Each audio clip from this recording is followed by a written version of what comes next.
vamos a hablar de un concepto sumamente potente en el ser humano que se llama la visión de lo posible. No la visión de lo razonable, sino la visión de lo posible.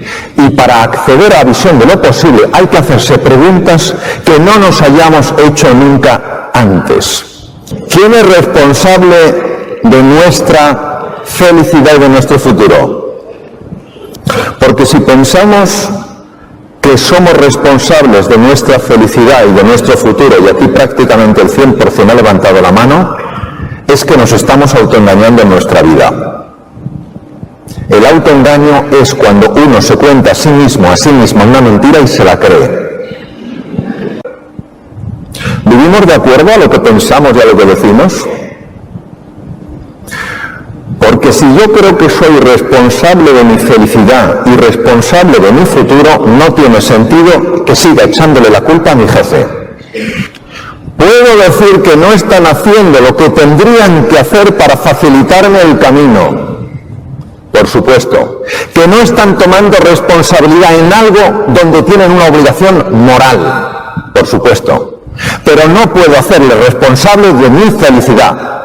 Porque acabáis todos de decir, prácticamente todos y todas, que depende de vosotros y de vosotras. Luego quiere decir que el ser humano vive profundamente en la inautenticidad. Se está autoengañando.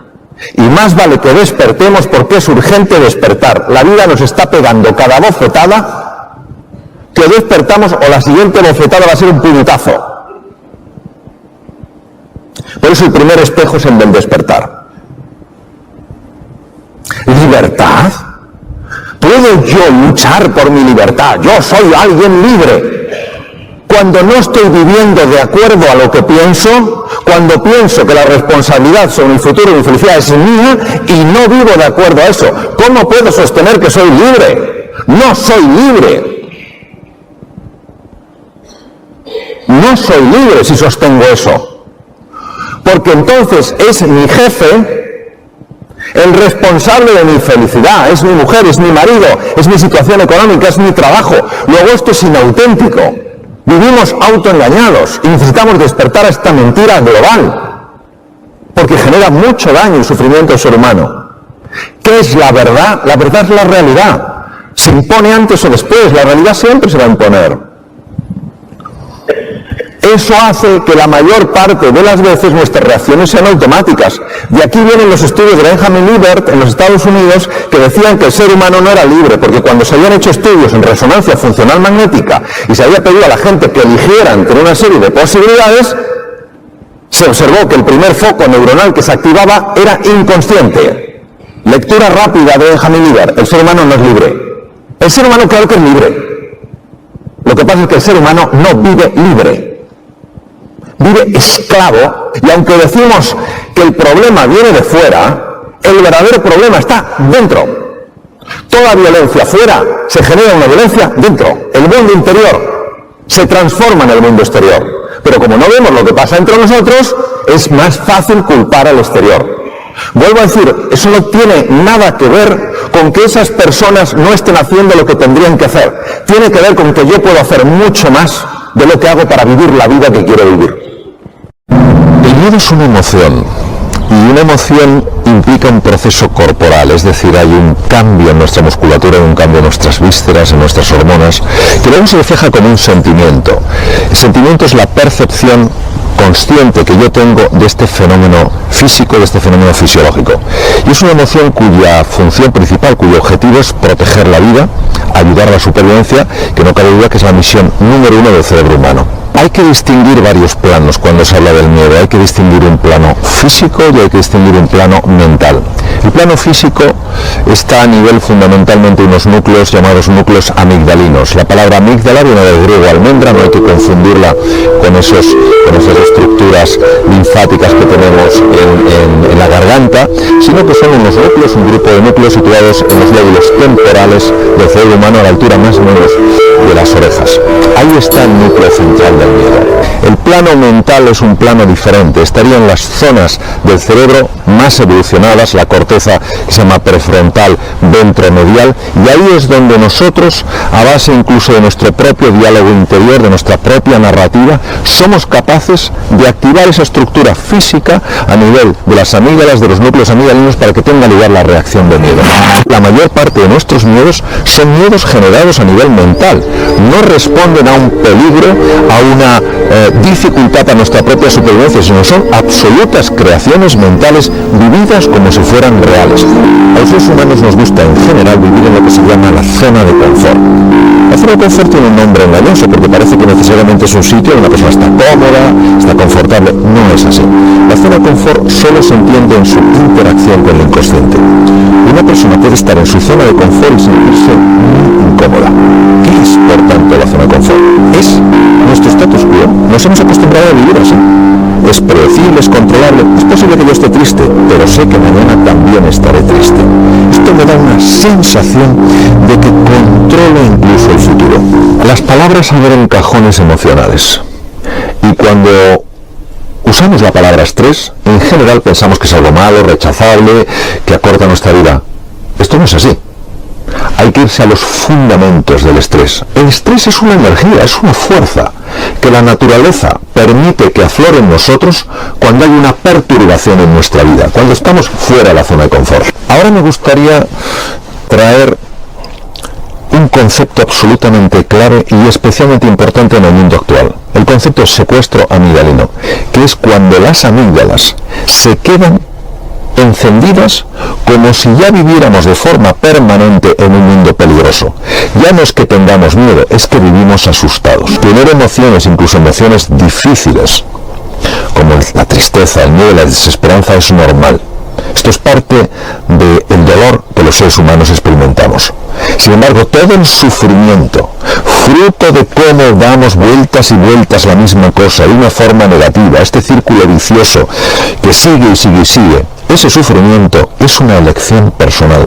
Los verdaderos cambios y sobre todo las transformaciones del ser humano no son en general consecuencia de la erudición, de lo que uno sepa, de la cantidad de másters que tenga, de títulos académicos. La valentía, por tanto, no es sencillamente superar un obstáculo hoy.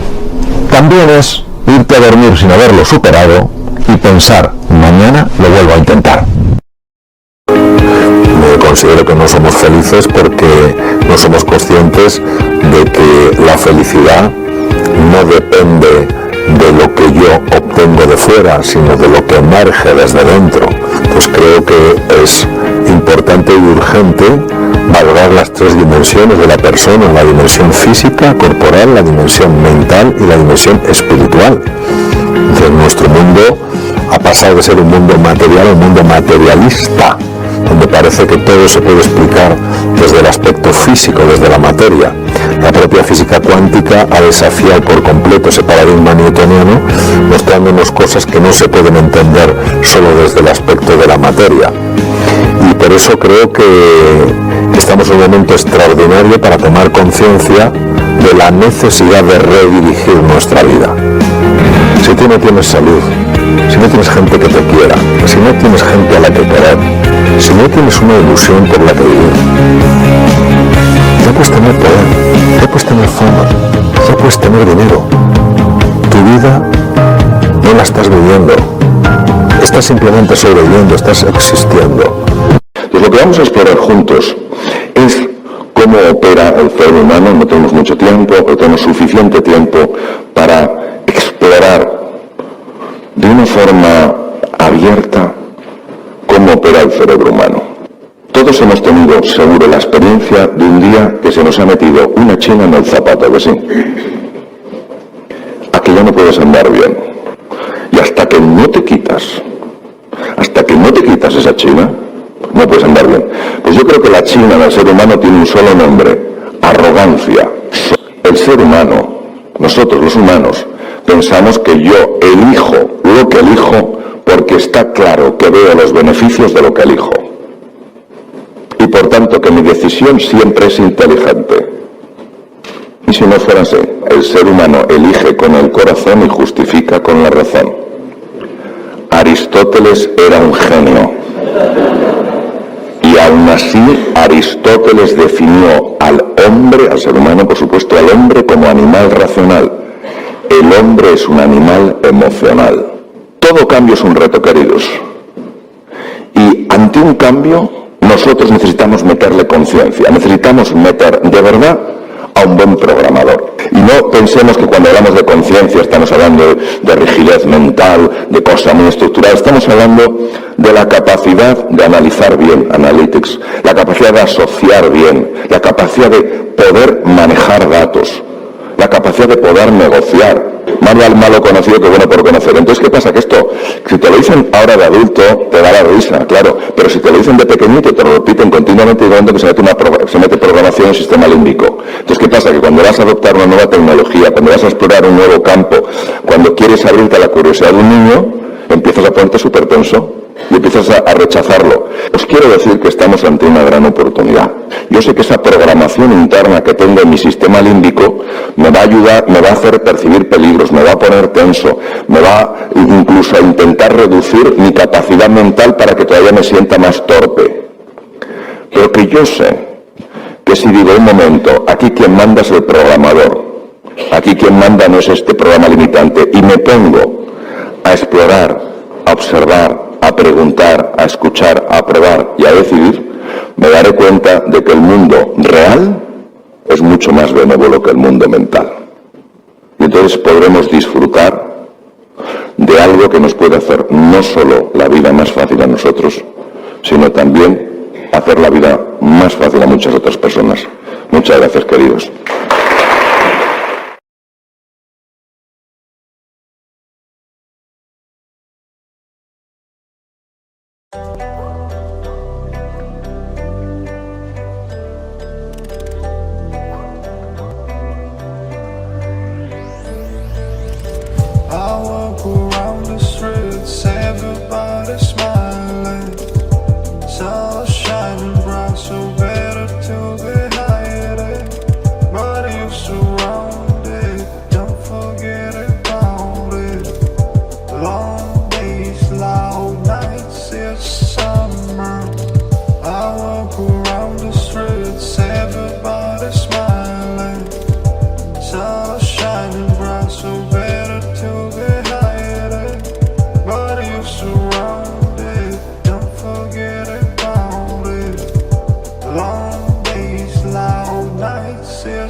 Chỉ muốn em cạnh đấy thôi, không muốn em ở bên đời, chỉ muốn em anh bên người.